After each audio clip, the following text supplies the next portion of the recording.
Hello everyone. Next question हम लोग देखते हैं। ईएमआई का ही क्वेश्चन है, इलेक्ट्रोमैग्नेटिक इंडक्शन का। और उसमें भी एक स्पेसिफिक टॉपिक जो हम लोग पढ़ते हैं, मोशनल ईएमएफ। तो मोशनल ईएमएफ का क्वेश्चन है ये। इसमें क्या है, क्वेश्चन के बारे में मैं पूरा डिटेल बता देता हूँ। उसके बाद ये दो लिस्ट बनाई गई हैं, उनको मैच कराना है। ठीक है, क्या कहा गया है कि ये कनेक्टिंग रेल्स हैं दो, ये, और ये पूरा अरेंजमेंट वर्टिकल है, हॉरिजॉन्टल नहीं है। ठीक है, वर्टिकल है। ये दो वायर्स हैं वर्टिकल, इनको रेल बोला गया है, conducting rails. Perfectly conducting rails, perfectly conductor मतलब उसका रेसिस्टेंस हम नेग्लेक्टेड मतलब जीरो मान के चलेंगे। तो ये कंडक्टिंग रेल्स है, इसको ऐसे यू शेप दिया गया है और इस पे एक कंडक्टिंग रॉड जिसको एम बोला गया है, ये कंडक्टिंग रॉड को किसी तरीके से इसमें लगाया गया है और ये इस पर स्लाइड कर सकती है। ठीक है, इसलिए इसको मैंने होल्ड कर रखा है। ठीक है ना, एक तरीके से, क्योंकि इसको हम रिलीज करेंगे किस टाइम पे, t=0 पर रिलीज करेंगे। ओके, तो ये पूरा अरेंजमेंट वर्टिकल है और इस पूरे रीजन में जो मैग्नेटिक फील्ड है वो आउट ऑफ द बोर्ड है और उसकी वैल्यू है बी नॉट की वैल्यू है 4 टेस्ला। तो इस ऐसे रीजन में ये पूरा एक वर्टिकल अरेंजमेंट बनाया गया है। ये कंडक्टिंग रेल्स है यू शेप का और उसके ऊपर एक रॉड को लगाया गया है और वो रॉड इन कंडक्टिंग रेल्स के ऊपर ऐसे स्लाइड कर सकती है नीचे की तरफ अगर हम छोड़ दें। ठीक है ना, और इस रॉड का मास जो है 20 ग्राम है और इस रॉड का जो रेसिस्टेंस है वो 10 ओम है। बाकी कंडक्टिंग जो रेल्स हैं वो तो परफेक्ट कंडक्टर्स बोला गया है, तो इसलिए रेसिस्टेंस 0। और इस लेंथ इसकी जो है 25 सेंटीमीटर है। जी की वैल्यू हमें 10 मीटर पर सेकेंड स्क्वायर लेनी है और कहीं भी कैलकुलेशन में e⁻⁻1 अगर आता है तो 0.4 लेना है। t=0 पर इस रॉड को ऐसे हमने रिलीज कर दिया। तो इसकी टेंडेंसी क्या होगी कि इस पे एक ग्रेविटेशनल फोर्स mg काम करेगा और उसकी वजह से ये नीचे जाना चाहेंगे। ये नीचे जैसे हम छोड़ेंगे तो इनिशियल वेलोसिटी तो 0 है रिलीज करते समय। ठीक है ना, टाइम t=0 पर वेलोसिटी 0 होगी। जैसे हमने रिलीज किया फिर जीरो वेलोसिटी से इसकी वेलोसिटी धीरे धीरे इंक्रीज करना स्टार्ट करेगी। तो थोड़ी सी जैसे ही वेलोसिटी इसमें आएगी तो इसमें एक ईएमएफ इंड्यूस हो जाएगा, क्योंकि जब भी कोई कंडक्टर किसी मैग्नेटिक फील्ड में मूव करेगा और मैं इस तरीके से मूव करेगा कि मैग्नेटिक फील्ड लाइंस को कट करता हुआ जाए। तो मैग्नेटिक फील्ड लाइंस बाहर की तरफ सारी हैं, ये एरोज हैं, इसे एज्यूम करो, और ये ऐसे इधर को चलेगी तो इसके एंड के क्रॉस ईएमएफ इंड्यूस हो जाएगा। या तो हम ऐसे समझ सकते हैं और उस ईएमएफ की डायरेक्शन भी बता सकते हैं v×b से। ठीक है, या लेंज लॉ लगा के, बहुत सारे हमारे पास लॉज हैं। ओके, या फिर हम ऐसे देख सकते हैं, जैसे ही रॉड थोड़ा सा नीचे चलने की कोशिश करेगी और यहाँ पर एरिया बढ़ेगा, ये लूप का, ये लूप जो बन रहा है। ठीक है, तो फ्लक्स चेंज होगा, B/A, एरिया बढ़ रहा है, फ्लक्स चेंज होगा लेंज लॉ के अकॉर्डिंग। हमेशा इसमें जो करंट फ्लो करेगी या ईएमएफ जो इंड्यूस होगा वो कुछ इस तरीके से होगा कि उस फ्लक्स के चेंज का अपोज करे। तो फ्लक्स इस डायरेक्शन में, मतलब इस डायरेक्शन में फील्ड लाइंस बढ़ रही हैं, फ्लक्स बढ़ेगा। जैसे ये रॉड यहाँ आ गई, यहाँ आ गई, तो इसके पूरे लूप में जाने वाली लाइंस जो है बढ़ेंगी। तो इसकी फितरत ऐसी होगी करंट की जो फ्लो करेगी, जो इसके अपोज में फील्ड लाइंस क्रिएट कर दे, मतलब अंदर को। तो करंट कैसे फ्लो कर जाएंगी ऐसे। तो चाहे आप लेंज लॉ से समझ लो, ठीक है ना, फ्लक्स चेंज का अपोज करेगा, या आप v×b से भी निकाल सकते हो, फ्लेमिंग के लेफ्ट हैंड रूल से भी निकाल सकते हो। ठीक, जब भी कोई कंडक्टर मूव करता है मैग्नेटिक फील्ड लाइन को कट करते हुए ईएमएफ इंड्यूस होगा, v×b से आप निकाल सकते हो। v नीचे की तरफ है, b इधर की तरफ है, तो v×b करिए, v नीचे की तरफ है और b इधर की तरफ, तो v×b इधर को, है ना। तो इस तरीके से ये ईएमएफ इंड्यूस होगा, ये इस तरफ को करंट देगा आई। और इसको हम अगर पूरा सर्किट डायग्राम बना लें, किसी भी इंस्टेंट पे बना सकते हैं, तो ये रेसिस्टेंस आर होगा। आर किसका रेसिस्टेंस दिखाया गया है, इसका, और जिसमें ईएमएफ इंड्यूस हुआ वो ये दिखाया गया है ई। और मोशनल ईएमएफ में हम लोग जानते हैं इस इंड्यूस्ड ईएमएफ की वैल्यू क्या होती है, B.L×V। ठीक है ना, तो B.L×V करोगे तो BVL आ जाता है, क्योंकि सारे म्यूचुअली परपेंडिकुलर है। एल की डायरेक्शन में लेते हैं जिस तरफ करंट फ्लो करती है। ठीक है ना, तो इसमें करंट किधर फ्लो कर जाएगी, ऐसे ऐसे ऐसे, ये करंट होगी इस डायरेक्शन में। ठीक है, तो एल की डायरेक्शन करंट की डायरेक्शन में लेते हैं, V किधर है, नीचे की तरफ है, B आउटवर्ड है, तो B dot L cross V करेंगे अब तो यही आएगा। ठीक है, तो इतना ईएमएफ इंड्यूस हो गया। ओके, तो जैसे ही आप इसको ड्रॉप करेंगे, मतलब रिलीज करेंगे, जीरो से थोड़ी सी वेलोसिटी जैसे ही इंक्रीज की इसमें आई, तुरंत एक एमएफ इंड्यूस होगा, इसमें करंट फ्लो करने लग जाएगी। और चूंकि mg फोर्स ज़्यादा है, वो नीचे की तरफ इसको ले जाना चाहेगा, फिर वेलोसिटी और बढ़ेगी और बढ़ेगी और बढ़ेगी, लेकिन एक कंडीशन ऐसी आ जाएगी कि वेलोसिटी कांस्टेंट हो जाएगी। क्यों हो जाएगी उसको समझते हैं। जैसे ही ये थोड़ा सा आगे बढ़ा, ठीक है ना, जीरो से वेलोसिटी कुछ अटेन करना स्टार्ट की, छोटी सी वेलोसिटी आई, थोड़ी सी और थोड़ी सी बढ़ेगी एक हद तक, ठीक है, तो उस समय करंट इसमें जब फ्लो करेगी तो इस पे एक लॉरेंज फोर्स काम करना स्टार्ट कर देगा रॉड के ऊपर, जिसको हम जानते हैं BIL, ठीक है ना। और उसको अगर हम वेक्टोरियली कहें तो B dot L cross V, ठीक है ना, B dot L cross V dot L cross, ठीक है ना। इस तरीके से फोर्स लिखते हो आप।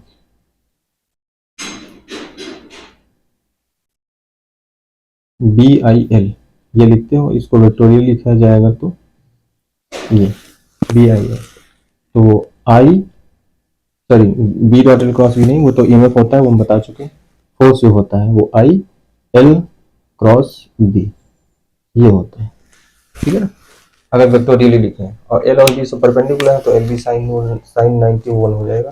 तो फाइनली यही आता है BIL। देखो L की डायरेक्शन किधर लेते हैं, करंट की डायरेक्शन में, ये L हो गया, ठीक है, और B की डायरेक्शन किधर है, आउटवर्ड, तो ये आउटवर्ड हो गया, ठीक है। तो L क्रॉस B लेना है, L की तरफ ये रखा है उंगलियां, और कर्ल की किसकी तरफ, B की डायरेक्शन में, तो L cross B upward direction में।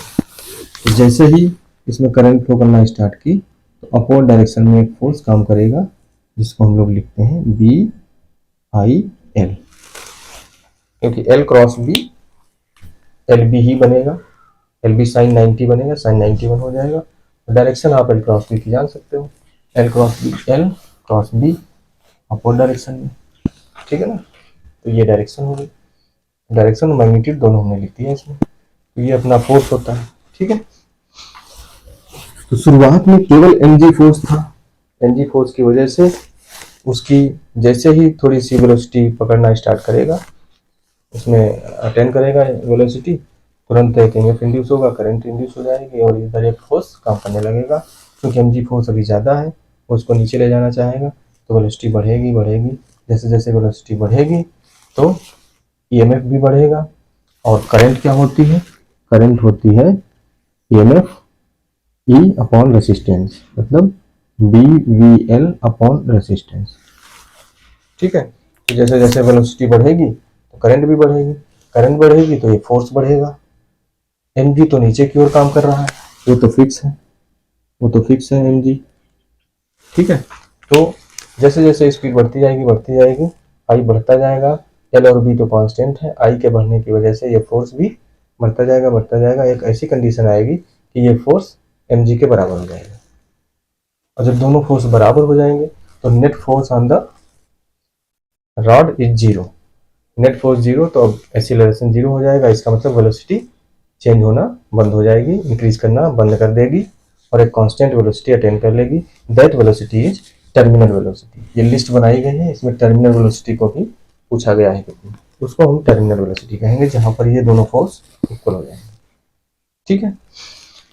तो जब वेलोसिटी अटेन करते करते इतनी हो गई कि mg और ये BIL इक्वल हो गए, फिर आगे वेलोसिटी कांस्टेंट हो जाएगी और जितनी वेलोसिटी वो अटेन कर चुका है वही वेलोसिटी बनी रहेगी। That is the terminal velocity, ठीक है। तो ये इतना इसका कहानी, ओके। ये अपना फ्री बॉडी डायग्राम आप सर्किट कह सकते हैं, ये अपना सर्किट का डायग्राम बना लिया कि कैसे कैसे करंट फ्लो करे, रेजिस्टेंस क्या है, करंट निकालना, ओके। अब इस पे अगर देखें आप, किसी एक पर्टिकुलर इंस्टेंट पे टर्मिनल वेलोसिटी जब आ चुकी है, फाइनल वेलोसिटी कांस्टेंट हो चुकी है और इनिशियल स्टेट, इन दोनों के बीच का कोई अगर टाइम लें, बीच में मतलब वेलोसिटी कांस्टेंट होने से पहले, ठीक है, बीच में वेलोसिटी चेंज हो रही ना, तो वो हम वेलोसिटी का फंक्शन निकालना चाहें, बीच की एनालिसिस करना चाहें तो कैसे करेंगे। तो इसका रॉड का फ्री बॉडी डायग्राम बना लीजिए, रॉड ये है अपनी, रॉड का फ्री बॉडी डायग्राम क्या बनेगा, किसी टाइम इंस्टेंट टी पर, ठीक है, after t is equal to zero, जैसे रिलीज किया टी इज इक्वल जीरो, उसके थोड़े समय बाद, अभी कांस्टेंट सिचुएशन नहीं आई है, टर्मिनल वेलोसिटी नहीं है, उस समय की बात कर रहे हैं।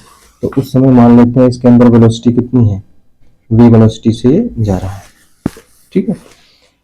इस पे फोर्स कितना काम कर रहा है, mg नीचे की तरफ, और ऊपर की तरफ कितना काम कर रहा है, बी आई एल, ये फोर्स काम कर रहा है, और ये v वेलोसिटी से नीचे की तरफ जा रहा है,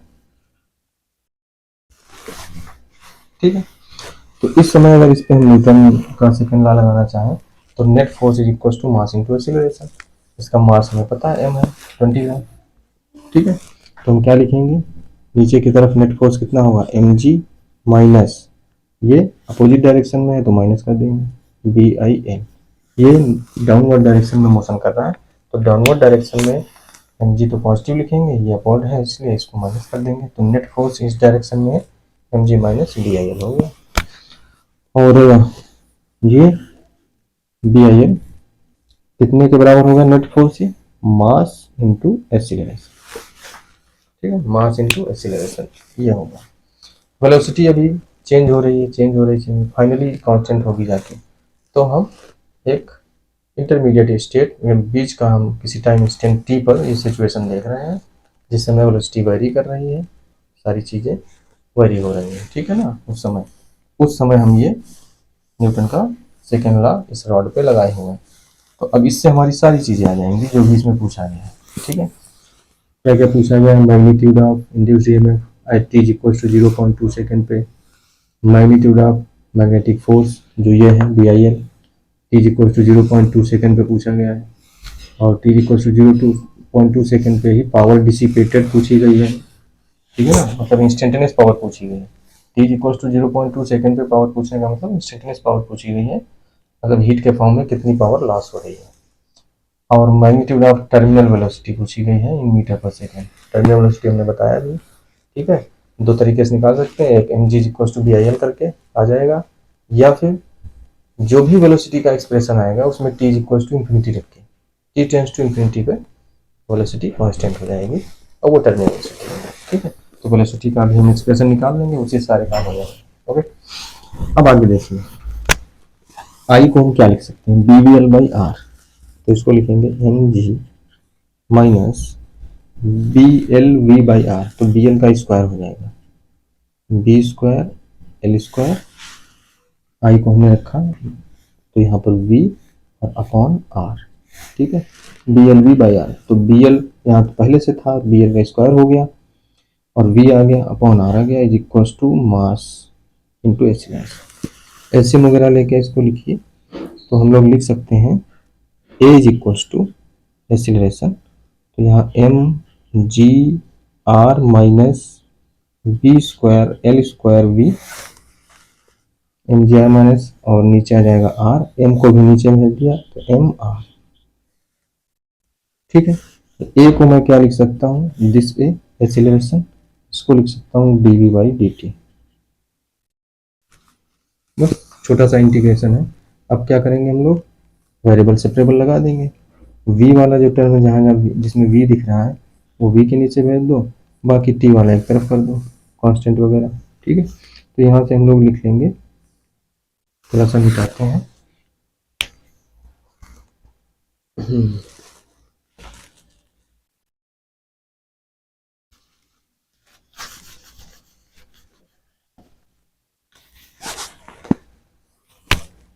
एक्सीलरेशन को हमने D we by D T लिखा, तो यहाँ लिखेंगे D V upon M G are minus B square L square we, M G are minus B square V, D V upon हो गया is equals to D V upon this, और D T रह जाएगा D T by M R, तो यहाँ D T upon M R, both side integrate कर दिया। At T is equals to zero, जिस समय हमने इसको रिलीज किया था उस समय वेलोसिटी कितनी थी, zero. At time after time t, किसी टाइम इंस्टेंट पे मान लेते हैं तो वेलोसिटी हो गई v, टी टाइम पर वेलोसिटी v, जीरो टाइम पर वेलोसिटी जीरो थी। अब इसका इंटीग्रेशन क्या होगा, 1/x का log x होता है, तो यहाँ पर 1 इतना है, तो इसको लिखेंगे ln, log मतलब with base e, natural log, ln this mgr minus B square L square v, ठीक है। और जो भी v का कोफिशिएंट होगा उससे डिवाइड करेंगे, ये लॉग, ये हमारा इंटीग्रेशन में रूल होता है, 1 अपॉन कितना, minus B square L square, minus B square L square, ये हो गया। और लिमिट कहाँ से कहाँ तक, 0 से v। यहाँ क्या बनेगा, यहाँ dt का t बनेगा, 1/mr तो बाहर आ जाएगा, फिर लिमिट लगाओगे तो t ही बन जाएगा, 0 से t में t बन जाएगा, t माइनस 0, that means t upon mr। इस minus B square L square को उधर भेज देते हैं और यहाँ लिमिट लगा देते हैं, तो v की जगह पहले तो v ही रखेंगे, लॉग इतना आएगा, फिर माइनस v की जगह 0 रखेंगे तो लॉग mgr आएगा, log m minus log n से ये बन जाएगा log mgr minus B square L square v upon mgr, ये बन गया। इधर बन गया माइनस में b square L square by M r into t, ये बन गया। अब लॉग को अगर हटाएंगे तो एक्सपोनेंशियल आएगा, इसीलिए एक्सपोनेंशियल की वैल्यू दी हुई है, लॉग को हटाएंगे तो एक्सपोनेंशियल आएगा। और यहाँ पर क्या हो जाएगा, m g by r upon M g by r 1 हो जाएगा, फिर दिस बाई आर, मतलब this upon this minus this upon this लिख सकते हैं, ओके। तो बनेगा फाइनली क्या, फाइनली बनेगा 1 माइनस, ये लॉग हटा दे रहे हैं और ये m ji r by m ji are minus this by m ji r कर दे रहे हैं, तो 1 minus B square L square v upon M G r is equal, log हटाया तो उधर एक्सपोनेंशियल आ जाएगा e to the power minus B square L square by M r into T.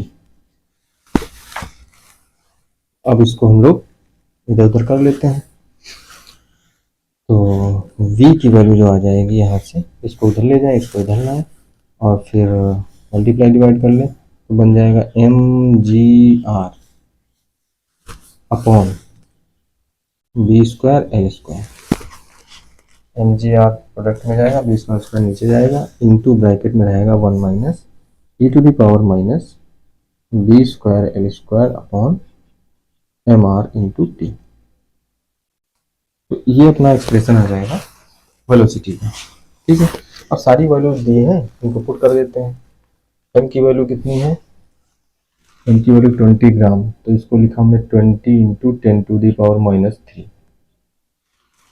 जी कितना है 10 लिख लिया, आर कितना है 10, ठीक है, upon b square L square, b, अच्छा बी की जगह बी नॉट है, बस सिंबल थोड़ा हमने चेंज कर दिया है, एक्चुअली में बी नॉट है, इससे कोई फर्क नहीं होना चाहिए, बस बी नॉट हो जाएगा। अब b nought into l, b nought into l का होल स्क्वायर है ये, तो बी नॉट कहाँ है, ये एल है ये, ठीक है ना। तो अगर हम बी नॉट इंटू एल करें, बी नॉट की वैल्यू 4, एल की वैल्यू 25 सेंटीमीटर में है, इसलिए 10 to the power minus 2 metre में होगा। तो यहाँ देखो 25 चौको 100 और ये 100 का मतलब 10 की पावर 2 और 10 की पावर माइनस 2, तो ये प्रोडक्ट 1 ही आ जाएगा, इसका मतलब बी एल का प्रोडक्ट 1 आ रहा है, ठीक है। तो बी एल का प्रोडक्ट 1 कर दिया हमने, ये तो 1 हो गया नीचे, यहाँ देखो 10 की पावर 1, 10 की पावर 2 और एक जीरो यहाँ से 10 की पावर 3, तो ये सारा मिलके कैंसिल हो गया, बचा केवल क्या 2, ये नीचे तो 1 ही हो गया, ओनली 2 आया, तो ये वैल्यू क्या आ गई 2, v की वैल्यू आ गई 2, bracket 1 minus e to the power minus, अभी हमने देखा bl की वैल्यू क्या थी 1, तो bl की वैल्यू 1 है, तो bl का स्क्वायर, ये bl का स्क्वायर हो सकता है, तो 1 का स्क्वायर 1 ही हो जाएगा। एम आर देख लेते हैं, m कितना है, ये है, तो इसको हम लिखेंगे 20 into 10 to the power minus 3 m into r कितना है 10, तो ये 10, ये यहाँ से 10 एक मिलेगा 10 की पावर 2, 10 की पावर -3 है तो 10 की पावर -1 बचेगा, तो 0.2 आ जाएगा। तो MR की वैल्यू आ गई 0.2। तो यहाँ पर ये तो 1 हो चुका था, 1/0.2 इंटू टी। अच्छा 1.0 पर पॉइंट हटाएंगे, अगर यहाँ 0 लगा देंगे 2 5 जा 10, तो फाइनली क्या बनेगा यहाँ पे, फाइनली बनेगा 5t। ये एक्सप्रेशन सुंदर सा आ गया वेलोसिटी का एक्सप्रेशन। ठीक है, टाइम के साथ ऐसे वेलोसिटी चेंज होगी। अब अगर आप इसमें t को इन्फिनिटी रख दें तो e to the power -infinity 0 हो जाएगा, तो बचेगा केवल क्या 2 × 1। तो टर्मिनल वेलोसिटी क्या बननी है 2 मीटर पर सेकंड। अब इसमें देख लीजिए टर्मिनल क्या है, magnitude of terminal velocity of rod in metre per second. ये फिफ्थ ऑप्शन सही है 2.00, मतलब 2 मीटर पर सेकंड। तो फिफ्थ का जो एस है, एस का किससे होना चाहिए, फिफ्थ से। अब हमने यहाँ ऑप्शन शायद लिखना मैं भूल गया हूँ, मैं भी लिख लूँगा उनको। ठीक, तो ये तो मैच कर गया यहाँ से, फिफ्थ एस का किससे फिफ्थ मैच कर गया, एस वाला फिफ्थ से ही मैच कर गया ये। ओके, तो ये हमारा एक इम्पोर्टेंट रिलेशन आ गया। अब सारी चीज़ें आ जाएंगी।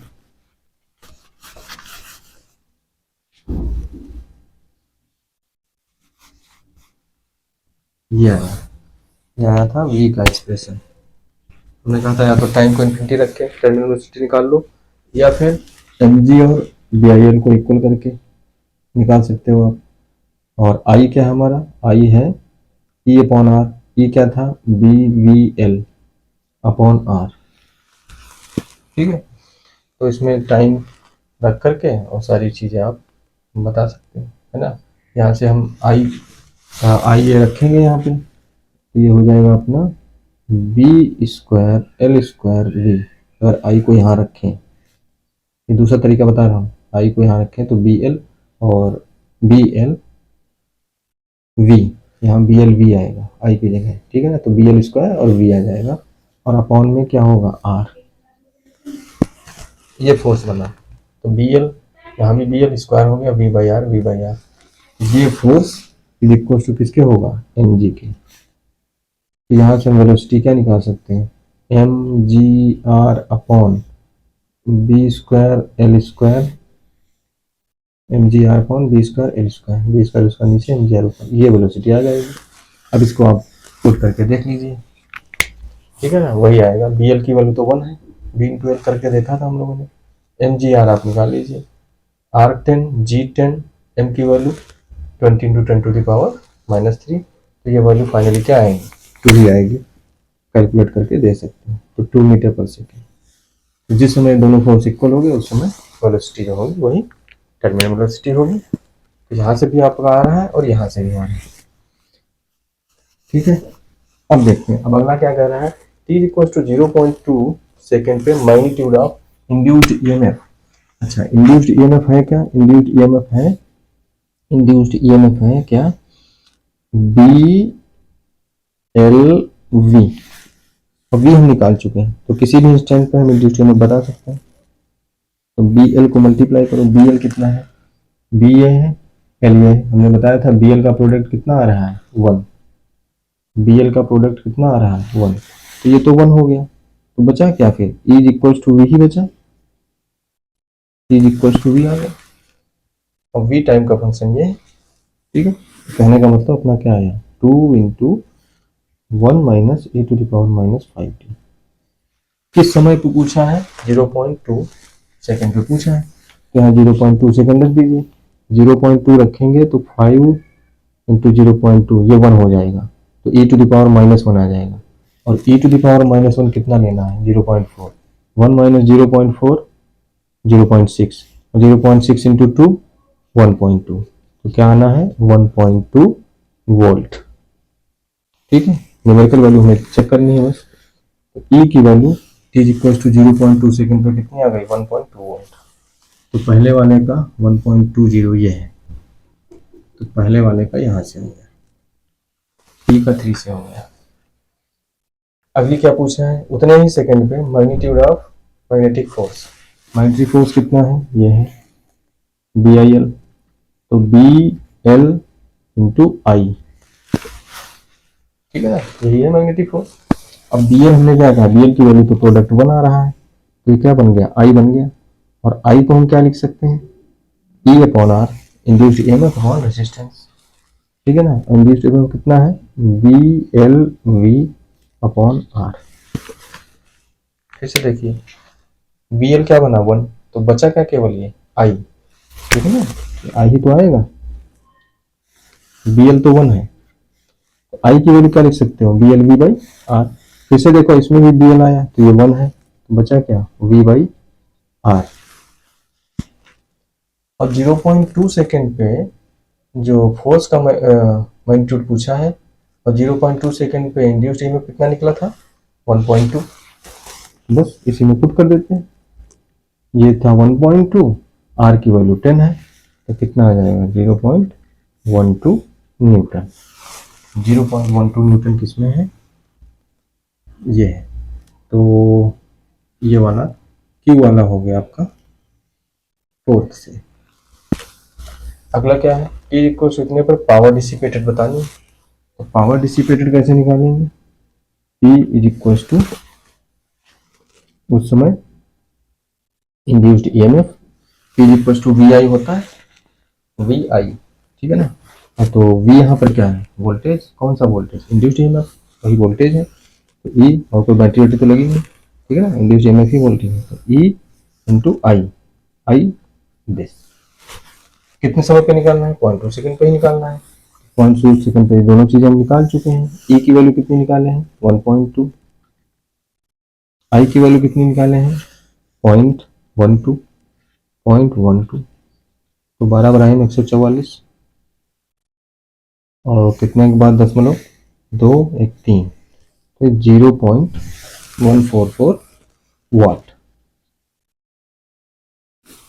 अब इसमें 0.144 कहाँ पे है, 0.14, तो अप्रॉक्सीमेट करके दे दिया इन्होंने कि ये डिसिपेटेड पावर ये वाला इससे हो गया। ठीक है, 0.14 तक लिखा, इसको इन्होंने वो कर दिया, अप्रॉक्सीमेट कर दिया। ठीक है, तो ये सारा अपना आंसर आते चलेगा। सिंपल क्या था, केवल हमको केवल हमें सेकंड लॉ ऑफ मोशन लगाना था रॉड के ऊपर, उससे वेलोसिटी आ गई, वेलोसिटी से सारी चीजें निकलती चली गई। ठीक है, टर्मिनल वेलोसिटी तो सीधे आपकी ऐसे भी आ रही थी, m ji equal to B I l theoretically. ठीक है, बाकी ये किसी टाइम इंस्टेंट पे पूछा गया है तो वो निकालना पड़ेगा एक्सप्रेशन सभी के लिए, instantaneous power, instantaneous velocity, instantaneous force, ये सब चेंज हो रहे होंगे टाइम के साथ। बट जब टर्मिनल वेलोसिटी आ जाएगी, कांस्टेंट वेलोसिटी हो जाएगी, तो सारी चीज़ें कांस्टेंट हो जाएंगी। ई भी कांस्टेंट हो जाएगा, आई भी कांस्टेंट हो जाएगा, वी भी कांस्टेंट हो जाएगा, और एसिलेशन जीरो हो जाएगा, फोर्स नेट जीरो हो जाएगा। ठीक है, अब करंट भी कांस्टेंट फ्लो कर रही है उससे, रॉड चलती रहेगी बट करंट कांस्टेंट, सारी चीज़ें हो जाएंगी। ओके, तो ये अपना कहानी थी। अब इसमें आंसर्स क्या थे मैं देख लेता हूँ एक बार, लिखना भूल गया। ऑप्शंस, हाँ ये है, ए ऑप्शन है इसमें पी, पी का 5, क्यू का 2, आर का 3 और एस का 1। बी में क्या है, पी का 3, पी का 3, क्यू का 1 और आर का 4 और एस का 5। सी, सी में है पी का 4, पी का 4, क्यू का 3, क्यू का 3 है और आर का 1 है और एस का 2 है। एंड डी ऑप्शन में P is 3, Q is 4, R is 2, S is 5। तो टर्मिनल वेलोसिटी S किससे मैच कर रही थी, ये फिफ्थ से। तो S का फिफ्थ किस में है, S का फिफ्थ इसमें भी है, इसमें भी है। P का 3 इसमें भी है, इसमें भी है। P का 3 दोनों में सेम है। तो Q देखो, Q का किससे मिलान हुआ है? Q का मिलान हुआ है 4 से। तो Q का मिलान यहाँ 1 है, Q का मिलान यहाँ 4 है। तो ये अपना ऑप्शन सही हो जाएगा, डी वाला। ठीक है, P का 3, Q का 4। P का 3 से, Q का 4 से, R का 2 से, और S का 5 से, S का 5 से। डी वाला ऑप्शन सही होगा। ठीक है, तो इस तरीके से आगे बढ़ते हैं हम लोग। Thank you.